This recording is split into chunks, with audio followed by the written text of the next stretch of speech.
Most people think they're asking financial questions, but what we found is they're asking something much deeper. Welcome to Paladin Financial Talk. I'm your host, Nikki Foley, and I'm with Mr. Jeff Quick today. He is our featured advisor. Welcome, Jeff. Hey, thanks, Nikki. Excited to be here. It's been a little while. I know, and we are doing a 4-part series, so you are our final guest. And what I love is that you and Mr. Jeff Foley have the same featured question that we're going to review today, but I know the answers are going to be very different. And I love that about our organization and the two of you. There's so many different perspectives. And I think that probably goes back to a lot about what we're going to talk about is people view the world through the lens that they know, and therefore you get different thoughts and different ideas. And so let's jump right in. And so over the last few episodes, we've been sitting down with the advisor team, and we have been asking to unpack the most common questions you hear from your clients. And so, do I have enough is one of them. And that's generally where Mr. Foley started with us here. But what's really going on when we hear things like this is there's oftentimes misconceptions about those questions.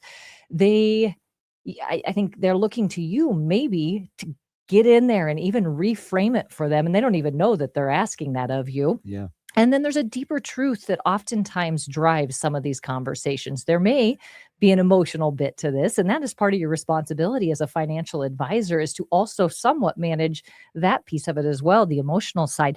But because financial planning isn't just about numbers, it's about clarity, it's about confidence, it's about making decisions that actually fit your life. I think this is a really good one for us to dive into, and we've had fun the last few weeks going into this. So the goal of the series is simple, Jeff, to help you better understand your own questions, avoid common misconceptions, and walk away with a clearer sense of what really matters when it comes to your financial future. So let's dive in if you're ready to go, Jeff. Yeah, absolutely. But before we get into the question, I want to talk about you for just a minute. So you're our featured advisor this week, and you've spent the last 20 plus years in the financial services industry, started with banking, if I have this right, with Wells Fargo. Yes. And then you went into, I think, spent almost close to a decade being in more of a wholesaler type position.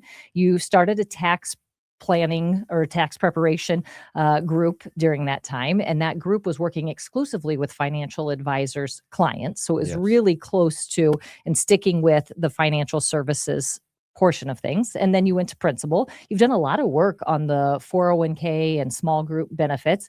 And now I feel like you really specialize in retirement planning and helping people move from that accumulation phase into the distribution phase. Would you say that's a fair summary? Yeah, absolutely. That's when things really change for people. And not that it's simple, but it is a lot easier during the accumulation phase than we do start that distribution phase. A lot of things come into play. Yeah, there's so many more moving parts. And another piece that oftentimes you don't really think about is you don't know all of the variables because you don't know how long somebody's going to live. You don't know the time frame. And so there's beyond just a number of additional questions that might come up during this phase where you're using your nest egg to create income. There's variables that you can't pinpoint. So it's not a black and white situation. You have to be able to be flexible and move with it. Jeff, I'm going to bring up one more thing about you. Yeah. I think you're an innovator. You're somebody that really enjoys, like right now, the AI side of things. And how can you bring that into somebody's retirement planning? And so talk just a little bit about where that comes from and kind of your perspective of where AI is taking us. Yeah, I mean, I think I've always been into technology. I did some computer and hardware wholesaling back in my earlier day and some consulting. So I've always had a passion for technology, the future, change, how to embrace it and really take advantage of it. So I've been into AI, I would say, since 2022, when I first read an article on ChatGPT and college students using it to write their papers and how accurate it was. And I was fascinated by it. Yeah. And I still am today. I feel like Jeff and I sit right next to each other. In fact, it's one of my favorite parts of coming in is being able to have that time with Jeff. And I feel like every day we have something new coming from you about where it's going, what's going on, how it's impacting people, and how, we can incorporate it into some of the things that we're doing. So I certainly appreciate your perspective. And I think that plays a lot into, you are an avid reader and really not only like books, but what's going on in our industry. And so there's a good piece of education that we get from you as well. So did I miss anything else on your resume that you want to share? I don't think so, other than, the reason I got into this business is I've always been fascinated by money and how your money can work for you and what it can do to enhance your life. So, I mean, my favorite movie back in the day was Wall Street. Hey. Not that relevant today. I mean, a little bit, but I also, when I was a senior in high school, I had to write a paper on where we would be in 5 years. And I said on Wall Street, living in New York, being a stockbroker. Yeah. And I took a little different route to get here, but a financial advisor is really the stockbroker of today. Yeah, absolutely. So, yeah. Isn't that funny how you know where you're going and maybe you didn't take the direct route, but here you are. Yep. So back to that number one question or concern that you hear from prospective clients. You and Jeff Foley did answer very similarly, but as we have been talking before we got on the show here, your answers actually look fairly different. So I already stole your thunder, but Yeah. go ahead and just share what do you feel like is the number one theme or question that people come in? Yeah. Most people come in and they want to know how much money they need to retire, or, when can I afford to retire? Yep. So that's really the number one question most people have. Yeah. Do you have an example of somebody that has come in? I mean, it is fairly common, but anything that stands out in your mind? Yeah. I just had a client come in the other week and they wanted to know if they could retire. Yeah. And on initial review, they're in their mid 50s. They're sitting on $3 million in retirement savings, earning good incomes. Home is just about paid for. So at first glance, it's like you could retire years ago. Yeah. Right. A lot of people think 3 million would get them there, but it's really dependent on their lifestyle and what's included in their retirement and their financial goals. It's really a different number for everybody. I love that perspective. And I think that's probably where you're going to go as we dive into some of this. So misconceptions that might be behind that question. Any thoughts on that? Yeah. I mean, I think the question in general is wrong. I prefer to get to that answer working backwards. And it's really in my mind, at what income level can I afford to retire? So how much income do I need to maintain or live the lifestyle I want to during retirement? So once you can get to that number, whether it's $3,000 a month, $5,000, $30,000, it's different for everybody. So the key is to get to the number where you've got that income coming in that you can afford to support the lifestyle you want to lead during retirement. That's such a good perspective because it brings it down to today's practical application. And a lot of people, I think, have a general idea of what that number is. But do you find that people may not actually know what there's sometimes discretionary creeps in there and they're not quite sure what that looks like? Do you feel like they're pretty accurate when they come to you and knowing what I don't want to use the word budget, but I get net cash flow might be the way to look at it. Yeah, I think they have an idea in general. I think they're just really scared that they're wrong. Yeah. So a lot of times they're just coming to us for reassurance and to help them really improve their chances of meeting those goals. Sure. That perspective. First of all, just complimenting you again on my favorite quote, and you may know this about me already, but Stephen Covey, begin with the end in mind, Yes. it's almost, if you can think like that in almost all things in the world, it sure helps you like dot your I's and cross your T's. And that's back to your comment there on the assurance. There's a lot of things like that. So once you know the monthly number or the annual number of income, you can work that backwards into a dollar amount that you actually need. And I, like probably a lot of our listeners, watch the Masters this weekend. Yeah.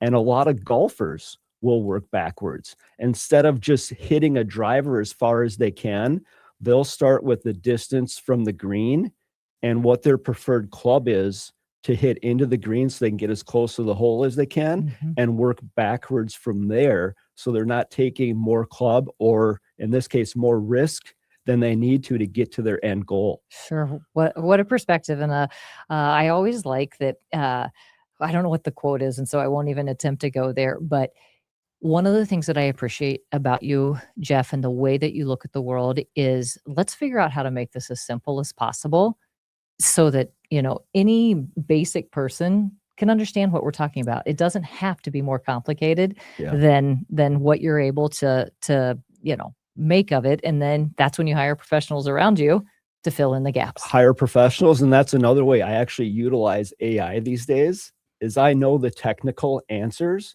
Yeah. but sometimes it's difficult to explain that to people that may not be in the industry. Sure. So I'll use AI to help me rephrase my answers Yeah. so people can understand it in a more simple manner. Yeah.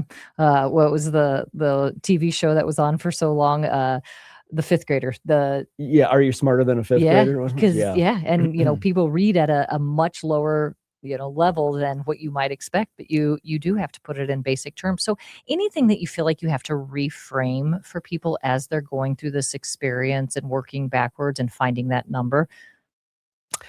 Again, it's more about the income number, and it's also about your own personal values. Yeah. I think people need to first figure out what their values are overall, and then when they're making financial decisions, relate those all back to their values, and it helps them come up with a simpler answer Sure. other than making things so complicated and things that might not be important to them. They're important to other people.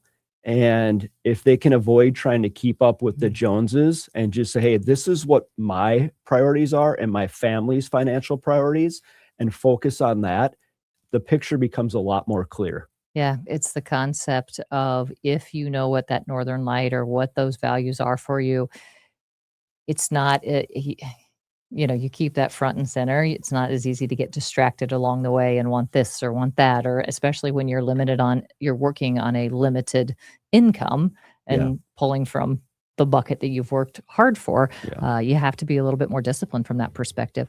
Gosh, Jeff, you said something else there that I wanted to circle back on, but for now, I'll just keep us going, and hopefully, I'll remember as I do that. Oh, I have been teaching a class at Northwestern, and one of the things that has come up is as you look through um, going through the process of getting to ultimately a budget, people don't like the terminology budget. It feels Yeah. controlled, constrained. There's all kinds of things that people want to squirm away from that. But there was a little bit of an aha moment that it's not putting yourself on a budget, but really having a good understanding of what your net worth is Yeah. and your net cash flow is. And that helps you take a step back and broaden it. And really, yeah, you get into a lot of categories of how you got to your net cash flow, but ultimately you don't feel so restricted of I can't go out to eat, I can't do this, I can't do that. Big picture is this is what's coming in, this is what's going out, and Yes. can I have the lifestyle that I think using that number? Yeah, and I think that's why I like people to focus on at what income level can I afford to retire instead of a number. It's a lot easier to live and to maybe stretch yourself a little Yeah. bit at different times because you should know that there's a certain dollar amount coming in again next month Yeah. or next week. So you can do things maybe you didn't think were possible, knowing that number's coming in again, and maybe you stretch 1 month and you pull back the next, and it all works out in the end. Yeah, absolutely. It gives you a little more freedom and flexibility, like you're describing there, versus feeling, pigeonholed in something there. Deeper truths, underlying concerns that go along when somebody is retiring and they're asking about, can I do this? Yeah, I would say for anybody, I don't care what you're talking about, the scariest thing in the world is change. Yeah. And when people go from accumulating money and working and receiving that biweekly or that monthly paycheck to having to now turn that into a retirement income stream and live on what they may think is a budget, that's a scary thing for people. Yeah. And my main goal when I meet with clients, again, this just happened last week, they're nervous to retire, plenty of money, more guaranteed income than they're currently spending on a regular basis, but they've never retired before. Yeah. They're going to do it one time and they know they need to get it right. And I always just let them know, it sounds cheesy. You retire once, we retire people hundreds of times. Yeah. We do this every day. You and I probably have story after story after story that we could tell about people who have gone through an experience. Is there anyone that really stands out that didn't think they could, found out they could, aha moments of a story that's worth sharing with our listeners? Yeah, I have a woman I work with right now. She's been in a job for the last couple of years that she never knows when it's going to end. She doesn't particularly like it. And she calls me, I would say every 6 months, and we talk about it. And the fact that she has put together a plan with me, Yeah. and we can lie everything out so she can see it. Here's my income. Here's where it's coming from. Here's the outflows. This is guaranteed. Here's my emergency savings and my long-term buckets of money. She doesn't mind going to work anymore because she knows that any day she can pull the plug. Yeah. She has a bad day at work. She gets a new boss that she doesn't appreciate. Her job changes. The freedom to know that she doesn't have to go in next Monday just has taken such a load off of her shoulders. And I think that that's got to be a really great feeling to have. And I can see it in her face. Yeah, that's probably one that resonates with me, and it sticks with me more than maybe resonating, is when you give somebody that level of confidence that they know that they are back in control of whether they have to go in every day, and if they can pull the trigger on something. That Yeah. is a gift that is just, Yeah. it's irreplaceable on that. One of the things that I'm doing a course right now, and some of the statistic they share, throughout it, so hopefully it sticks with you, is oftentimes people overestimate their understanding of what actually it takes to retire, and they think they can, but in fact, they find that they're maybe a little overly confident, and they don't realize that there is so many moving parts Yes. once they get past this accumulation phase. And I feel like that is something that you have shared with us today, is that it's one thing to go through accumulation. Now, when you have to make the plan to start spending that down is really when you need to surround yourself with somebody. Yeah, there's so many variables. People that want to retire before 59 and a half, Yeah. where are you going to get that money from? You don't want to pay a penalty. They forget about private health insurance, right? If they want to retire early. So again, where's the money going to come from? What do I have to account for? Healthcare. It all comes back again to your goals. One of the things I've found that really helps clients in a number of ways is looking at it a little bit differently. And I got this from some financial planning I did in the past, is we have financial needs, right? Yeah. You have certain goals, objectives, payments that you need to make. Once we establish that, now let's go to the things we want. Yeah. We want to take a vacation. We want to leave money behind for our kids. Once you get through that, now let's go to our wishes. If we can accomplish all of these things, what else would we like to do? Because the great thing about financial planning and putting it together is once we have those, of course, we're going to shoot for the moon, right? You and I both want the client to get everything they desire. Yeah. But if you don't have it stretched and have stretch goals, it gets difficult when you're trying to maintain that versus pulling back. Well, you know what? I don't really need to spend 20 grand on a vacation every year. I would pull back on that. Maybe I could spend 10, whatever their number is, and start with our ultimate dreams at the end of the day, and pull back from there. And that really seems to resonate with people and gives them a lot of comfort. And the greatest meetings are when they can achieve things they didn't even think were possible. Yeah. That's when it gets fun. I feel like you've had a few of those stories, Jeff, when you walk out and you have those big wins. They never thought, and in fact, they can. Yeah. So as we bring this to a close, and the takeaways, if somebody was to come in and sit across from the table from you, what would you want them to know maybe before they even come in, so they are prepared? There's some thoughts going through their mind, and they're kind of in the zone of what might happen in a meeting with you. Yeah, for me, obviously we need the information, right? That's simple. Most people know about that. But for me, it's more about them putting some time in to decide what they really want their retirement to look like, and to be as detailed as possible. For me, I want to retire. I want to go down in the morning, have my coffee on the end of a dock somewhere on some water, throw the ball to my dog, go meet my buddies for coffee and breakfast, go play a couple rounds of golf a week, and spend time with my family on vacations, and just really to get as detailed as they can. And it should be a fun process. I try to make it that way.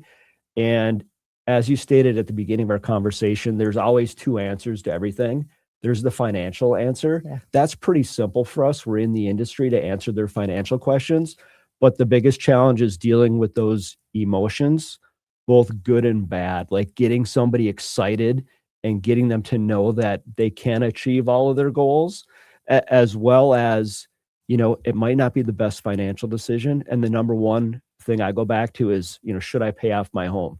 Well, financially, a lot of people these days have very low interest rates. No, financially, do not pay off your home. You can get a better guaranteed rate of return than the interest you're paying. However, if that's always been a goal of yours and that will allow you to rest easy at night and relax, go ahead and pay it off. Retirement should be enjoyable, not stressful. And that's always my goal with these clients.